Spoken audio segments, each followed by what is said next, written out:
Welcome back, and today we're going to be talking about the aftermath of our 3,500 mile cross-country road trip in this 87 C10 right here.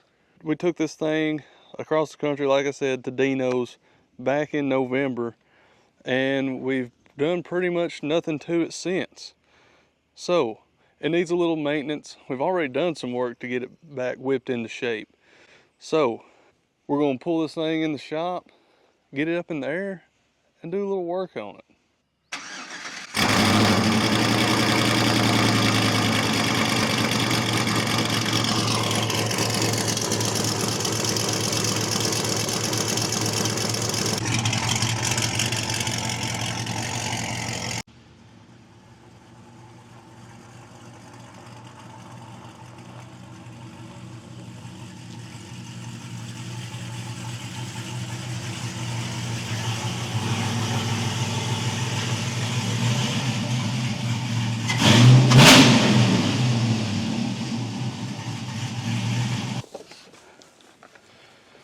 So, the first order of business on the maintenance side of things, we've got to do an oil change, because we've racked up, well, just the trip from here to Glendale and back was over 3,500 miles, and we're just over 4,000 miles now, almost 4,100.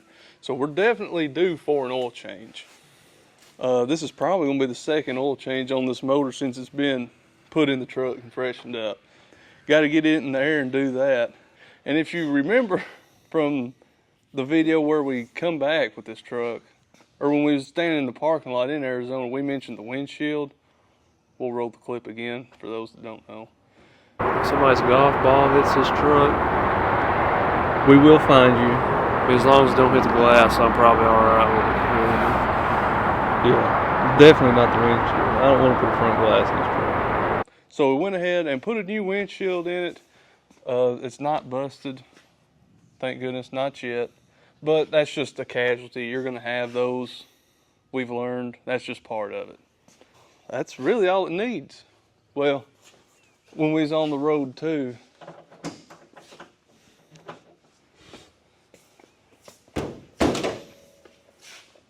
gotta love it. When we was on the road, we was keeping an eye on everything. We noticed this hose right here was rubbing up against the tab right there, this fan mount. So our solution was a plastic water bottle and some electrical tape, because we was trying to get home. That was that early morning in Amarillo, I believe, about 5 a.m. Yeah. So it's definitely due for a cleaning under here. Believe it or not, it was clean before we left, but there's a lot of dust out west. So, or we could just leave this on here, that West Texas dust in this thing. So we're gonna get this thing up in the air and do an oil change.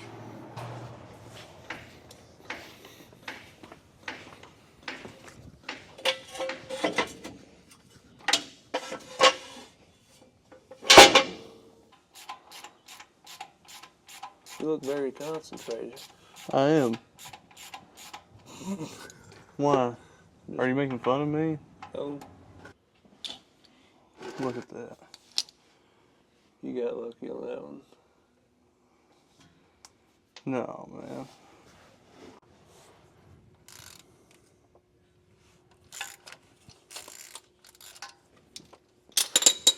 I'm just gonna go for it, I guess. Have we changed the oil in there? Yes, we did right before we left. That's right. How long is How this? many miles of thread is on that thing?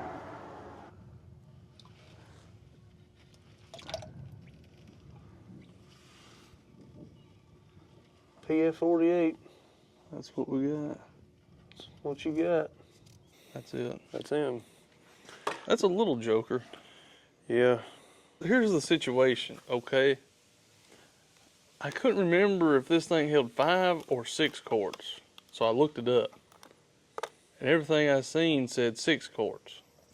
Look at that. That looks a lot, Yeah, there's a lot different than what come out of here. It was definitely due for an oil change. Imagine that.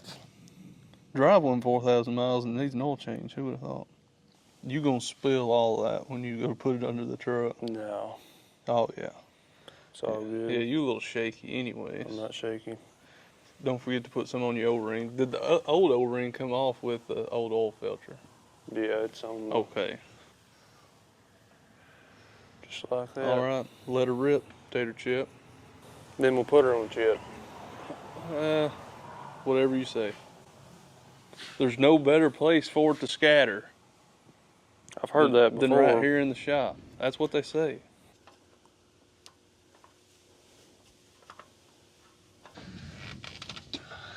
Is that tight? You always want to turn your filter till you can read it.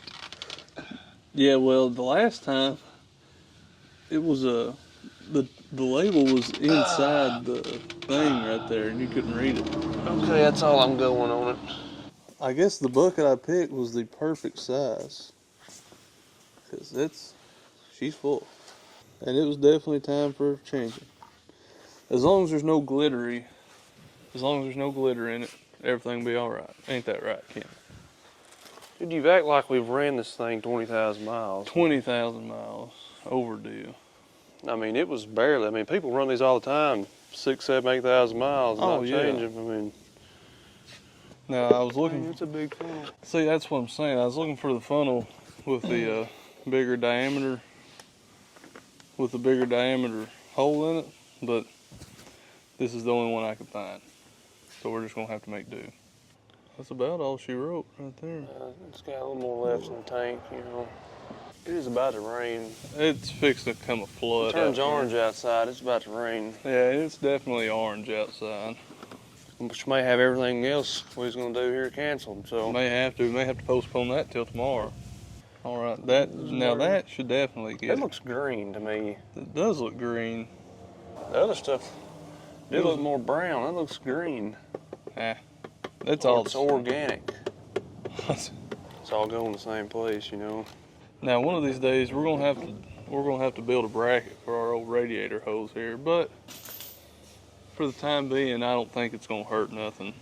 Yeah, I mean, it's got us by this far. It'll go a little bit longer. Yeah, we're not trying to win no car shows or nothing with this rig.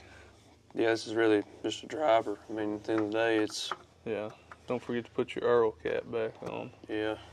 We need to wash this rig. Yeah. But if here in a few minutes, which it's definitely fixing to rain, we could just back it outside and all we'd be out with soap. We don't even have to use any water. The rain will wash it all.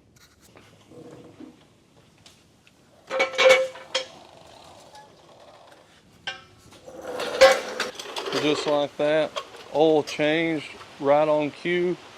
There's the rain.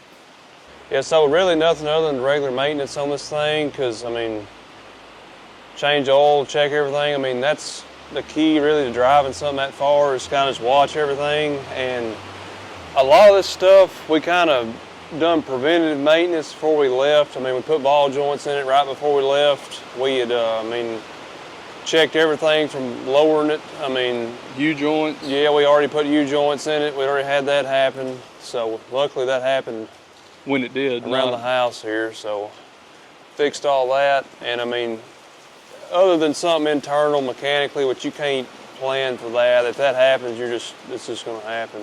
Yeah. And thankfully nothing like that did, but you can't plan for stuff like that, obviously. I mean, other than that, that's about it. She's raining now. That's canceled the rest of our day, so we'll have to pick back up tomorrow and show you what the rest of this is going to be about. More activities. Right, more action.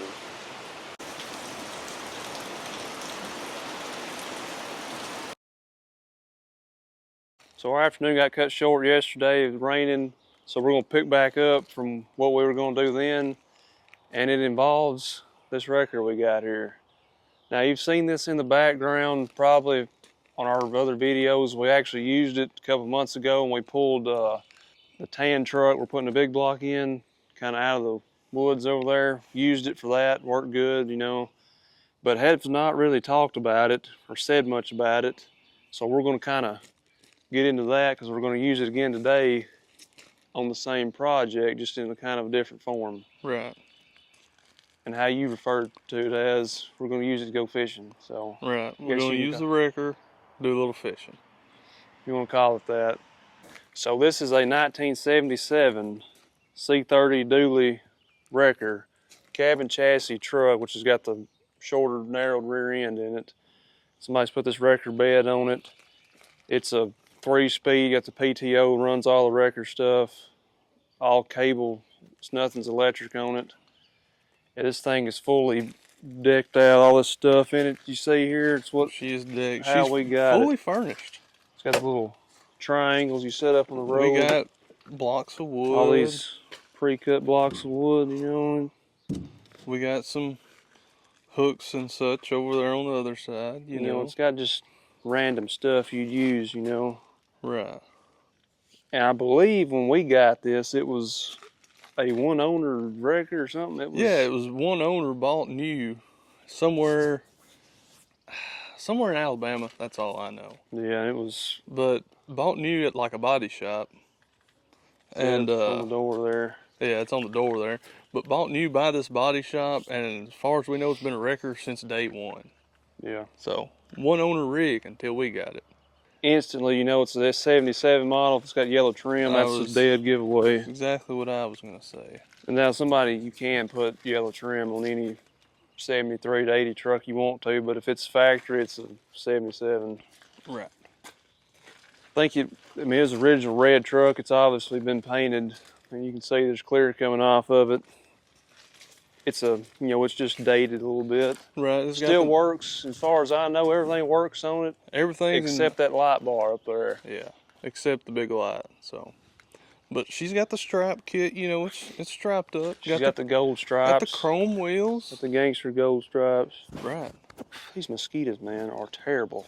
Now, I do wish it was a wheel lift, and yeah, that's the one thing that I don't like about it. The cable there, but if it was a wheel lift with the hydraulic doomadjiki that comes out, yeah, I'd really like it. We'd be keeping this thing, no question. But well, but that also plays into what we're going to do with it. We really don't know. We bought this thing with intentions of hammering it on some big Alcoas and painting like a logo on the door, something kind of like that. But now we just really don't know. I mean, plans changed. We've got a couple other dualies that we would rather lower and do stuff like that with, and this one's kind of just... Well, I mean, no offense to this thing, but I'd almost hate to waste a set of Alcoas on it. Yeah, I get what you're saying. Well, we've got 2 other crew cab dualies I'd rather lower than this one. Right. We've got trucks I'd rather have Alcoas on more than this rig. And this one just sets too. Yeah, it never gets drove. Nothing gets done with it, so... Other than today. We have used it a couple times, though. Yeah, for what we've used it when, it's been great. I mean... When we've needed it, she's been there. Yeah, but most of the time it does just sit here. So we have a plan worked up, but now whether that happens or not, I have no idea. That's why it's a plan. It's a plan. But we're not even talking about that in this video. So anyway... Pop the hood on this old rig, because I know it's got a dead battery.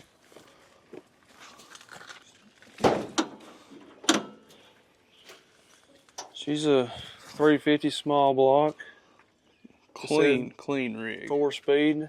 Had a little bit of stuff done to it, but I'm pretty much, it's untouched under the hood. Right. And another thing, this is an AC truck, which is kind of odd to see on a cabin chassis. Most of the cabin chassis were just bare bones. So this thing having AC is kind of odd, which it is a Cheyenne trim level. Before we got it, there had been some pretty decent maintenance done on this thing. I mean, it was still being used up until it was sold, was how we took it. So. Right, or how it was described to us anyways. But I mean, it's got new hoses on it. You can tell they've somewhat took care of it. New master cylinder. New belts on it. I mean, everything looks like it's supposed to. So she's gonna need a jump because it just is what it is. This place kills batteries. Yeah, there's something about this place. 12.1. Really? Shocker. We'll just let her rip, Tater Chip.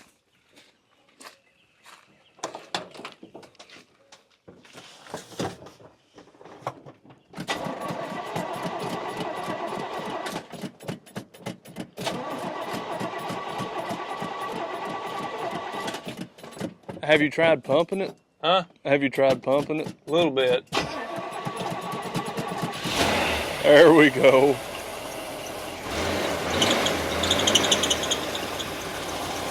Only about a couple hundred pumps later and she's ready to go. It's a no-tilt truck too. Oh, that's that carburetor life. And another thing, 77, you get these nice wood grain door panels. Probably my favorite door panels, especially on the 73 to 80s. Just so classy looking. And the wood grain passenger side dash bezel. Just like that, she's fired up. We're ready to do a little fishing now. We just figured out how to extend the boom here. Pretty complicated process, you know. You just twist this doohickey here and, you know, it does stuff up there and you raise the boom, you know. So now, I mean, we're not wrecker operators, you know, we're figuring it out, but right, we got it figured out now. It's not easy. It is a three-man job. yeah, But we got it. Now we're ready to do some fishing. right. I'll back it up there. So here's the victim. 454 big block turbo 400 out of like a 74 3/4 ton Chevrolet truck. We're after the transmission. You seen we got a motor up there on the stand. So we're just gonna borrow this transmission here and see how things go. If he can get this rig backed in here, we'll hook her up.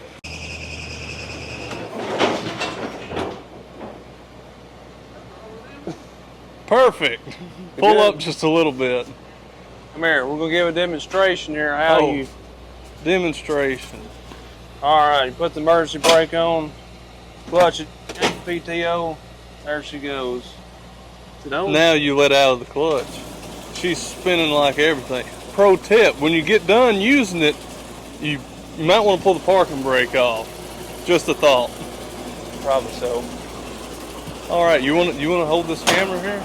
Do you want to run the stick or you want me to? I know you want to. I'll run the stick. Yeah, I know you want to. Pick her up. You might want to hold that tight. There we go. You might want to hold it, keep it from spinning.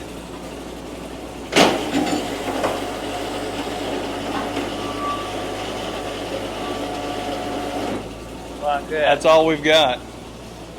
Wow, that's right nice. That's what I'm talking about right there. All right, now you can cut her off. Right. We've went fishing. We've got the hook set. We've got our fish on the line here. Now you can explain why we're doing this. I give them a little rundown. You know, we got the motor sitting up there on the engine stand. We're still lacking a transmission because we're not going to put the transmission that went swimming behind this motor. So we're just going to borrow this one. Yeah, may give it back. Who May knows? not. Probably, Probably won't. Yeah, probably not. Depending on how she holds up. You know, may have to be rebuilt for all we know. We just got to spin the converter, get the bolts out, and then, you know, we're going to yank this transmission off and hopefully not drop it.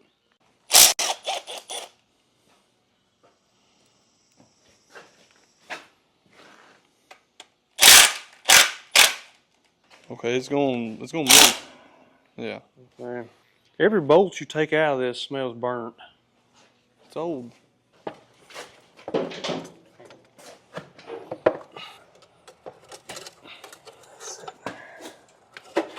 Forward here. Set it on the converter. I don't know what you're doing, Kev, but okay. Hold on. Just like that. She's off. She's off. 2 broke backs later, but you know that.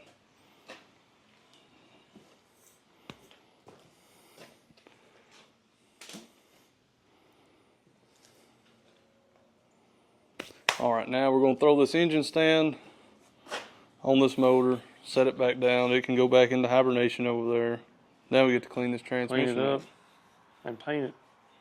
I don't know if we're gonna paint it. You know, gotta keep the same theme throughout the truck. I guess we could.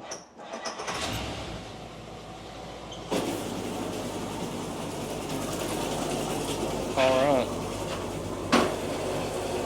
Look at there. There, like we know what we're doing. Man, that is right nice right there. Pull me.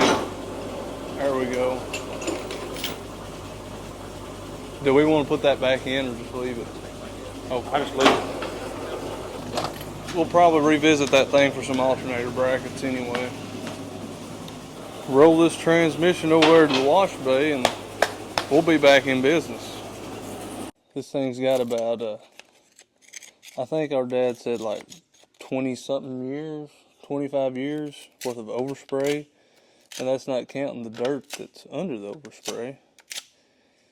It also looks like this thing was red at some point in its life. So we may have to paint it, unfortunately, because I don't really want a red transmission.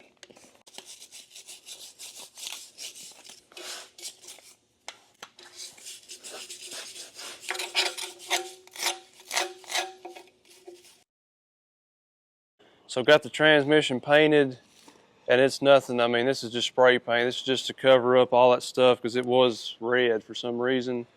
And, you know, we can't be putting a red transmission on that mismatched motor we got in there, so we had to do something with it. It's silver. Kind of like what had been factory, you know. Pretty close to it. We didn't paint the pan. We're going to end up putting a pan gasket on it and a little rubber seal back here just to, it did leak a little bit when we moved it, so. After we scraped all the mud and overspray and dirt dauber's nest off of it, it started leaking. So yeah. Maybe we should just put it in there like it was. I don't know. Yeah, maybe should have. Who knows though. Anyway, this project will be kicking it off hopefully within the next couple of weeks. Get that thing going and maybe be cranking a big block within the next month, hopefully. Hopefully. I'd really love to. Yeah. So with all that, we'll end this one out. Appreciate everybody watching. We'll see you in the next one.